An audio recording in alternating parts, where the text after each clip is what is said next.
Hi, అందరికీ నమస్కారం. Welcome to future scope. So I will explain about some current affairs, some important current affairs. So తొలి అంతరిక్ష helicopter ingenuity అంటే ఏంటి? ICRISAT director general ఎవరు? ఢిల్లీ పోలీసులు ఏం చేశారు? Year of awareness on science and health YASH programme ఎవరు నిర్వహించారు? సో ఇలాంటి మరిన్ని అప్డేట్స్ కోసం ఈ వీడియో చూడండి. Let's go.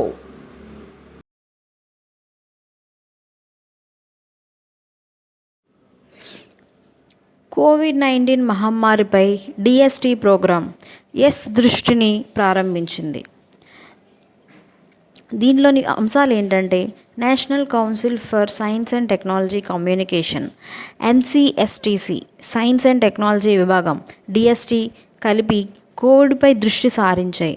దీనికి గాను ఆరోగ్యం మరియు రిస్క్ కమ్యూనికేషన్పై year of awareness on science and health YASH అనే కార్యక్రమాన్ని ప్రారంభించాయి. సో యాష్ ప్రోగ్రాం కోసం మరిన్ని వివరాలు. యాష్ అనే ప్రోగ్రాము ఆరోగ్యానికి సంబంధించింది. సో ఇది ఆరోగ్యంపై గ్రాస్ రూట్ స్థాయి ప్రశంసలు మరియు ప్రతిస్పందనను ప్రోత్సహించడానికి ఒక సమగ్ర మరియు సమర్థవంతమైన సైన్స్ మరియు హెల్త్ కమ్యూనికేషన్ ప్రయత్నం చేస్తుంది.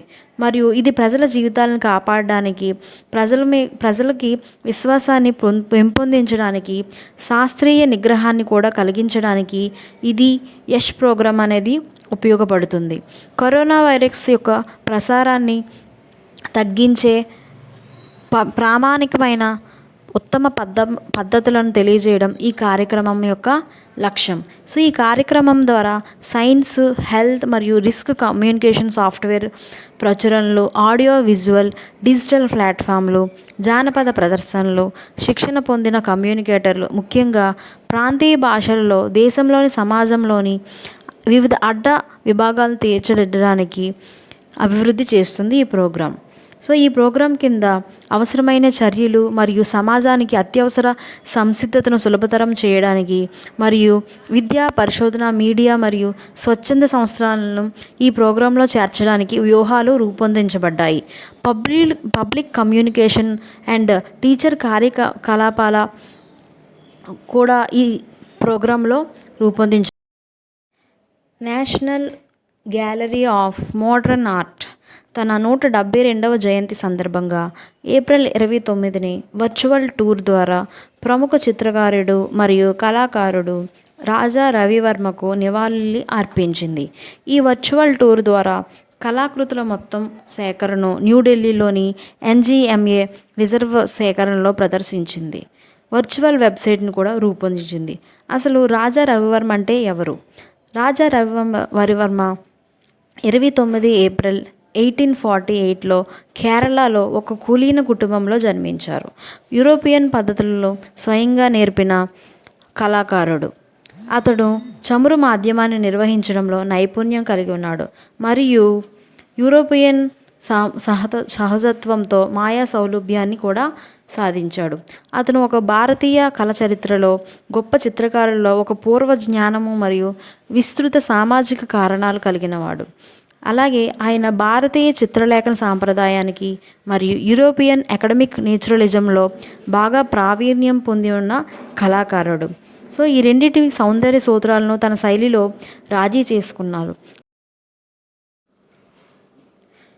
ఇక్రిసాట్ డైరెక్టర్ జనరల్గా జాక్వెలిన్ హ్యూగ్స్. మీకు ఈ చిత్రంలో కనిపిస్తున్న మనిషి జాక్వెలిన్ హ్యూగ్స్ హైదరాబాద్ కేంద్రంగా పనిచేస్తున్న అంతర్జాతీయ మెట్ట ప్రాంత పంటల పరిశోధనా కేంద్రం ఇక్రిసాట్ కొత్త డైరెక్టర్ జనరల్గా doctor Jacqueline d'Arros Hughes గురువారం బాధ్యతలు చేపట్టారు. బ్రిటన్కు చెందిన ఈమె మైక్రోబయాలజీ, వైరాలజీలో ఉన్నత విద్యను అభ్యసించారు. 1990లో కోకో రీసెర్చ్ ఇన్స్టిట్యూట్లో పనిచేసేందుకు ఆఫ్రికాలోని ఘనా దేశానికి వెళ్ళిపోయారు. అక్కడి నుంచి నైజీరియాలోని ఇంటర్నేషనల్ ఇన్స్టిట్యూట్ ఆఫ్ ట్రోపికల్ అగ్రికల్చర్లో కొంతకాలం పాటు పనిచేయడం కూడా జరిగింది.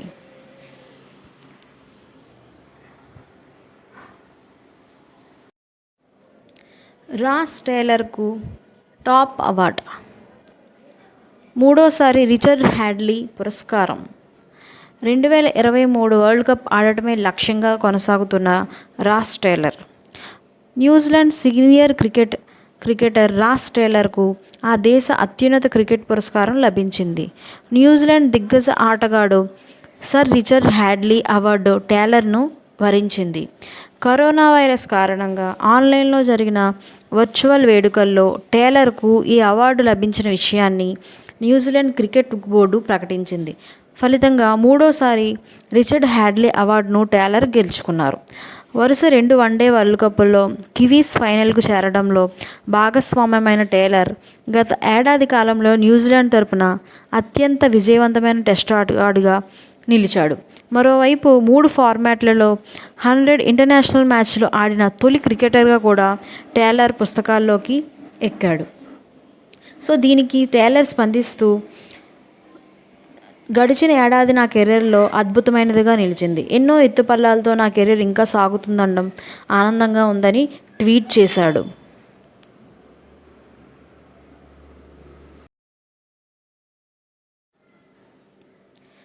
తొలి అంతరిక్ష హెలికాప్టర్ ఇంజెన్యూటీ. అరుణ గ్రహంపైకి తాము పంపించే తొలి హెలికాప్టర్కు భారత సంతతికి చెందిన 17 ఏళ్ల బాలిక వనీజా రూపాని సూచించిన పేరును అమెరికా అంతరిక్ష పరిశోధనా సంస్థ నాసా సెలెక్ట్ చేసింది. ఈ హెలికాప్టర్ అంతరిక్ష నౌకతో పాటు ప్రయాణం చేస్తుంది అని నాసా ట్వీట్ చేసింది. అంతరిక్ష నౌక పర్సెవరెన్స్, ఇంజెన్యూటీలను జూలైలో నాసా అంతరిక్షంలోకి పంపనుంది. చిన్నప్పటి నుండి రూపానికి అంతరిక్ష శాస్త్రంపై ప్రత్యేక ఆసక్తి ఉండేదని ఆమె తల్లి నౌషీన్ రూపాని చెప్పారు.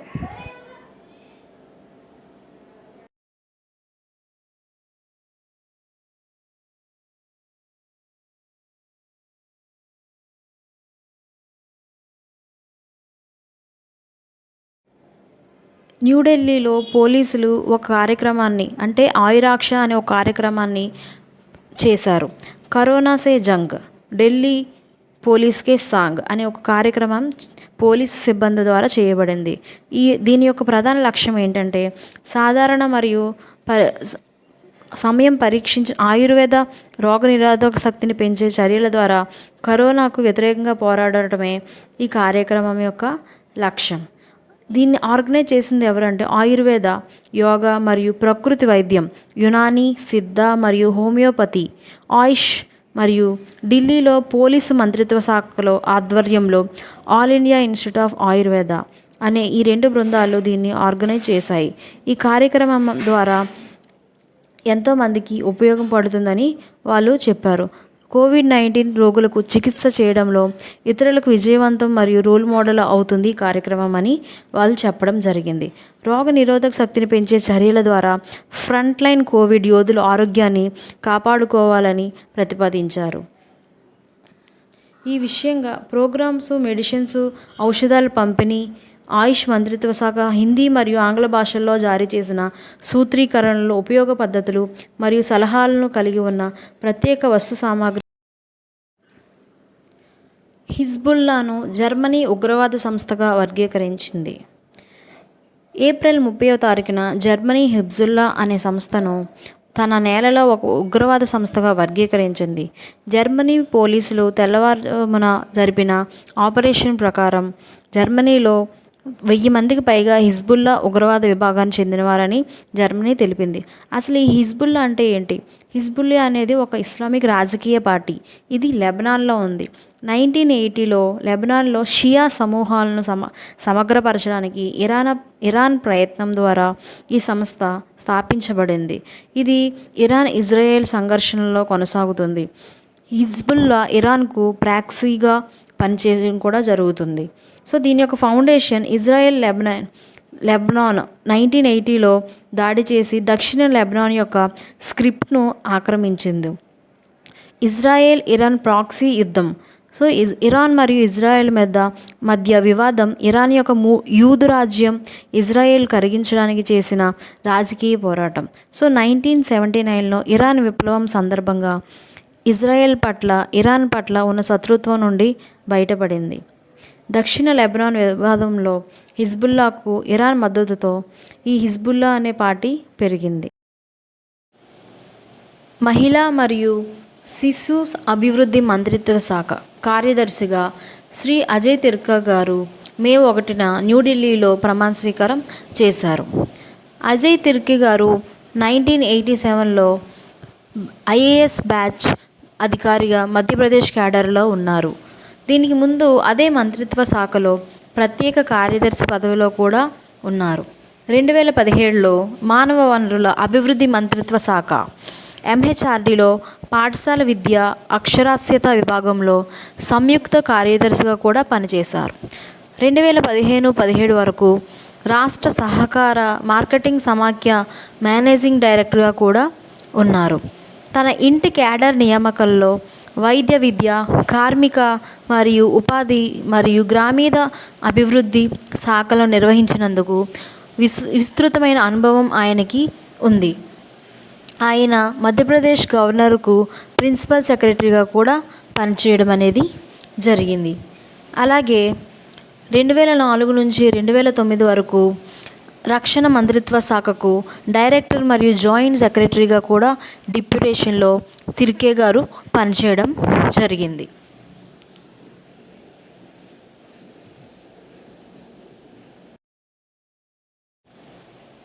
ఎర్త్ మ్యాగ్నెటోస్ఫియర్లో విద్యుత్ క్షేత్ర నిర్మాణాన్ని అధ్యయనం చేయడానికి ఐఐజీ కొత్త అనుకరణ కోడ్ను అభివృద్ధి చేస్తుంది. ఇండియన్ ఇన్స్టిట్యూట్ ఆఫ్ జియోమాగ్నెటిజం ఐఐజీ ఒక కొత్త మ్యాగ్నెటిజంని డెవలప్ చేస్తుంది. సో ఇందులో ఐఐజీలోని శాస్త్రవేత్తలు సైన్స్ అండ్ టెక్నాలజీ విభాగం డిఎస్టీ యొక్క స్వయం ప్రతిపత్త సంస్థ ఒక డైమెన్షనల్ ఫ్లూయిడ్ స్టిమ్యులేషన్ కోడ్ని అభివృద్ధి చేశారు. భూమి దగ్గర ప్లాస్మా పర్యావరణం లేదా భూమి యొక్క అయస్కాంత గోళాన్ని వీళ్ళు కొత్తగా చేశారు. సో దీనికి సంబంధించిన వివరాలు ఏంటంటే, దీని ద్వారా భవిష్యత్తులోని అంతరిక్ష కార్యకలాపాలను ప్లాన్ చేయడానికి ఈ కొత్త కోడ్ అనేది ఉపయోగపడుతుంది. ఇది మానవులకు ఎప్పటికప్పుడు విస్తరిస్తున్న శక్తి అవసరాలకు ఖచ్చితంగా కంట్రోల్డ్ ఫ్యూజన్ ఎక్విప్మెంట్ ల్యాబొరేటరీ ఎక్స్పెరిమెంట్స్కు ఇది దారితీస్తుంది. High resolution electric field wave format డేటాలో గమనించిన ఎలక్ట్రిక్ ఫీల్డ్ నిర్మాణాలపై ఈ అధ్యయనం అనేది కేంద్రీకృతమై ఉన్నది. ఇక భూమి యొక్క మ్యాగ్నెటోస్ఫియర్ ఎలా కేంద్ర మంత్రి Nitin Gadkari MSME bank of ideas innovation and research పోర్టల్ను ప్రారంభించారు. ఏప్రిల్ 30వ తేదీన రోడ్డు రవాణా మరియు రహదారుల కేంద్ర మంత్రి ఎంఎస్ఎంఈ మైక్రో స్మాల్ అండ్ తరహా పరిశ్రమల శాఖ Shri Nitin Jayaram Gadkari ideas MSME bank innovation and research పోర్టల్ని ప్రారంభించారు. ఇది ఎక్కడ ప్రారంభించారంటే వీడియో కాన్ఫరెన్స్ ద్వారా మహారాష్ట్రలోని నాగపూర్ దగ్గర దీన్ని ప్రారంభించడం జరిగింది. భారతదేశంలో ఆయుర్వేద, యోగా, ప్రకృతి వైద్యం, యునాని, సిద్ధ మరియు హోమియోపతి రంగాన్ని ప్రోత్సహించడానికి ఆయుష్ మంత్రిత్వ శాఖ మరియు ఎంఎస్ఎంఈ మంత్రిత్వ శాఖ కలిసి ఒక ఆయుష్ ఎంటర్‌ప్రెన్యూర్‌షిప్ డెవలప్మెంట్ ప్రోగ్రామ్ను ప్రారంభించారు.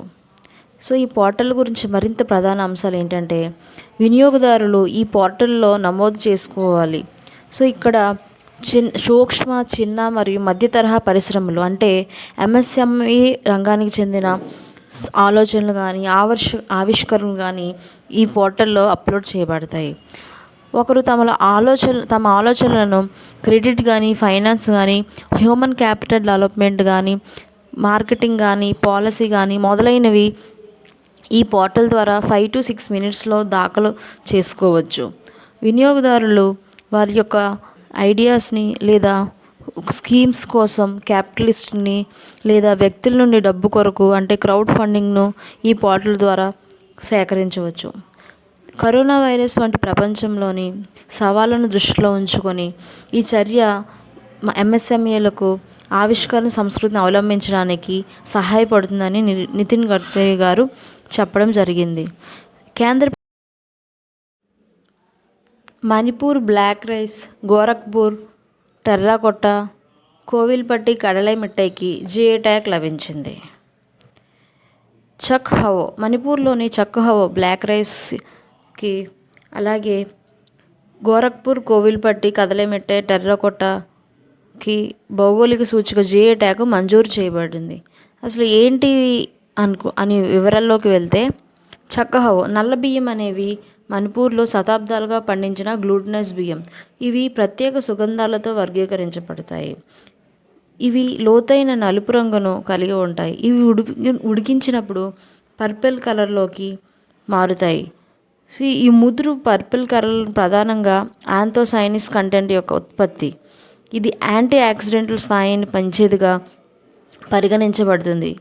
ఇది కాకుండా విటమిన్లు, ఖనిజాలు, ఫైబర్, ప్రోటీన్లు కూడా ఈ నల్ల బియ్యంలో ఉంటాయి. ఇది ఇతర బియ్యాలతో పోలిస్తే బరువుగా ఉంటుంది. ఫైబర్స్ కంటెంట్ ఎక్కువగా ఉంటుంది. దీనివల్ల ఆరోగ్య ప్రయోజనాలు ఎక్కువగా ఉంటాయి. అలాగే డయాబెటీస్, ఆల్జీమర్స్ వ్యాధి, రక్తపోటు, అధిక కొలెస్ట్రాల్ను ఇది నివారిస్తుంది. నెక్స్ట్ గోరఖ్పూర్ టెర్రాకోట. ఇది కూడా ఒక సాంప్రదాయ కళారూపం. సో ఈ పని కేవలం చేతులతో చేయబడింది. ఇది అలంకారం మరియు సహజ రంగుతో చాలా కాలం పాటు ఉంటుంది. టెర్రాకోట స్థానిక హస్త కళాకారులు రూపొందించిన 1000 కంటే ఎక్కువ రకాల టెర్రాకోట పనులు ఉన్నాయి. హస్తకళ యొక్క ప్రధాన ఉత్పత్తుల్లో హౌడా ఏనుగులు, మహావత్తార్ గుర్రాలు కూడా ఉన్నాయి. అలాగే కోవిల్పట్టి కదలై మిఠాయి. ఇది కోవిల్పట్టి మరియు తమిళనాడు యొక్క దక్షిణ భాగమైన తూత్తుకుడి జిల్లాలోని ప్రక్కనే ఉన్న గ్రామాల్లో తయారు చేసిన వేరుశనగ మిఠాయి కదలై మిఠాయి. సో వేరుశనగ మరియు బెల్లం తమిరాబారాని నది నుండి నీటిని ఉపయోగించి తయారు చేయడం వల్ల ఈ కదలై మిఠాయి అనేది తయారు చేయబడుతుంది. సో ఇది సహజంగా రుచిని పెంచుతుంది. ఇది ఒకే దీర్ఘ చతురస్రాకార భాగాలుగా లేదా క్యూబ్స్గా వేసి ప్యాకెట్లలో అమ్మడం జరుగుతుంది. దశాబ్ద కాలం పాటు దీన్ని సాంప్రదాయకరంగా తాటి బెల్లం ఉపయోగించి వేరుశనగ గింజలను తయారు చేస్తారు. చెరుకు బెల్లం కూడా దీనికి ప్రత్యేకత గమనించింది. సో ఇప్పుడు జిఐ ట్యాగ్ కోసం చూద్దాం. జిఐ ట్యాగ్ అనేది ఇది ఒక నిర్దిష్ట భౌగోళిక మూలాన్ని కలిగి ఉన్న ఉత్పత్తులపై ఉపయోగించే సంకేతం. సో ఇది ఖ్యాతిని పెంచుతుంది. సో కాపీరైట్, పేటెంట్, ట్రేడ్మార్క్ వంటి మేధో సంపత్తి హక్కుల వంటి హోల్డర్స్కు ఇలాంటి హక్కులు మరియు రక్షణని కల్పిస్తుంది. అలాగే నమోదు చేయబడిన వారికి జనాదరణ పొందడానికి వారి పేరును అనుమతిస్తుంది. భారతదేశంలో జిఐ రిజిస్ట్రేషన్ భౌగోళిక సూచికల వస్తువుల రిజిస్ట్రేషన్ 1999 చట్టం వల్ల నిర్వహించబడుతుంది. ఇది 2003 నుండి అమల్లోనికి వచ్చింది. జిఐ ట్యాగ్ పొందిన మొదటి భారతీయ ఉత్పత్తి డార్జిలింగ్ టీ 2004.